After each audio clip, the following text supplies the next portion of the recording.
Bruchim to you. Okay, quite a story. I want to just pose a couple of questions, which everyone is free to completely ignore and say whatever it is that you're thinking. It's fascinating to me that this is the first story of Solomon trying to now show and use the wisdom he has. Because there's some stuff about this story that is horrible. I mean, let's be clear. Terrible, right? Although, is it a manifestation of this amazing wisdom? Maybe. Did he also just suggest cutting an infant in half? Yes, he did. Now, why and how this all works is very interesting, and we can get more into that. It's very interesting to me that this is one of those stories that, although we don't necessarily read it that much in the synagogue, it is one of the most well-known stories from this entire chunk of the Tanakh in the general world. Right? This is one of the ones that is so well-known that there are even English language expressions like, splitting the baby, right? Okay, we'll split the baby. Give all, but yes. So this is a very well-known story well outside the Jewish community, which strikes me as very interesting. And so I just want to pose, does this strike you as an example of extraordinary divine wisdom? What do we have to say about these women who are in a horrific situation? They're at the very bottom of all of the social hierarchies at that time. They don't have families they're attached to. They're doing sex work. This entire nightmare arises because the two of them are living in this cramped little space and it's so cramped and they have so little that it's even possible for such a thing like this to have happened. And so with all that said, I want to invite thoughts about the wisdom of Solomon as it's revealed through this, or other thoughts you have about this passage that we don't get to read together very often. We'll just take a few minutes and share any thoughts that may be on anyone's mind. Well, I doubt Solomon ever really thought they'd split the baby. So in that respect, it probably was pretty brilliant. So Anne's saying, well, it doesn't seem like Solomon ever really thought that they would actually, right? It was a rhetorical thing for the purpose of something else. Interestingly, apparently there are I was doing a lot of reading about this. There are a lot of folk tales from the general region of the ancient Near East where something not unlike this has taken place. So they think that this kind of tale, where some type of situation requiring like a judge of some kind would come before the judge person.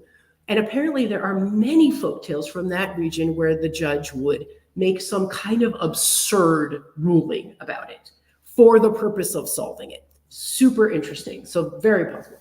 Other thoughts?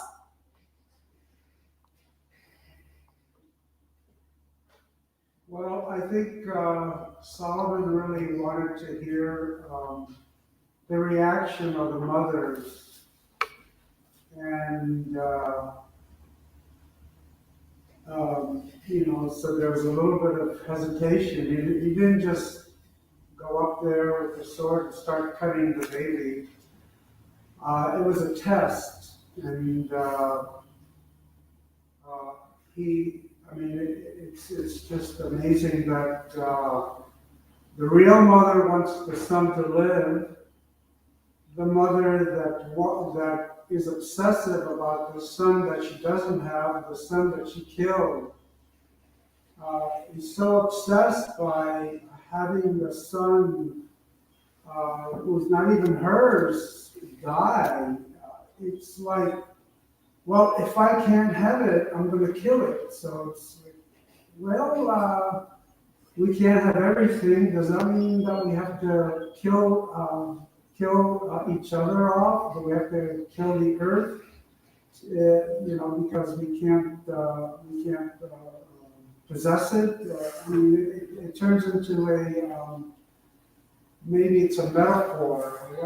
How are we living our lives? What choices are we making in life?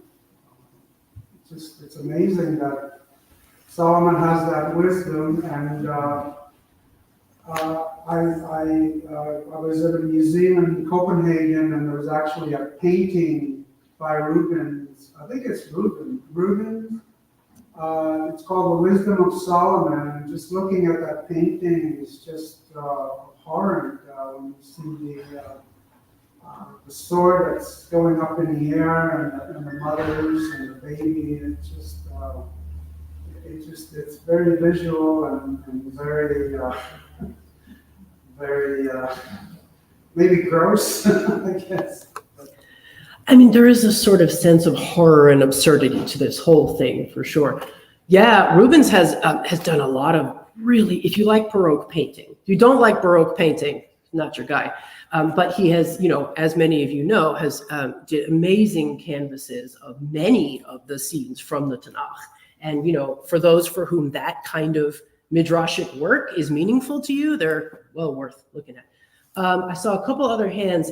Yes, Sue, and then yes. Yeah, it's amazing because you think that we would learn something from this lesson. But today, you have people going when there's a divorce or something, and if I can't have my son, then I'm going to take care of the family. So really, you can relate it to today. Yeah, I think both, as you and Jacob are saying, unfortunately, there are times when we get into a really horrific point in our life, when something truly terrible has happened, like as in this case. And we can be driven to really dark and awful places where we say, if I can't have the way I want it, I'm going to destroy the whole thing. And we can all think of instances, major and minor, in our lives where something like that has taken place. And it is often understood that this is the motivation that Solomon is trying to root out here, right? Who's the one who's just trying to do that? Yeah, Lydia. We had a previous example of the power of a mother's love in his example of his mother Bathsheba, who went to kill David when his other son had proclaimed himself king, and in a sense almost put herself in danger. So he had a previous example of the strength of what a mother's love can do. What an interesting point. Yeah, he had a very strong mother himself, Solomon did, absolutely. Charles, is that you? Yeah. Here I see Solomon as a risk taker, and he was quite lucky. I don't know what his insights in psychology were, but here we have also two women whose lives are centered around selling themselves for survival purposes, and a child being born is probably looked at as a resource by most people in that situation, because the child can be sold to families that have had problems that the Lord has not opened the womb of a married couple. And he was really risking the response from each woman. He didn't know whether they both would be avaricious in their desire to retain the value of the child, or whether one would be the compassionate one, and if so, that would be the woman that he would give the child to, whether or not the child was hers. Because the compassionate response is the one that would gain favor. It's a very interesting point, right? That, we still nowadays, I don't think we should, but we do. We put a lot of primacy on the biological relationship, which is very meaningful, but is not the only way that we have families.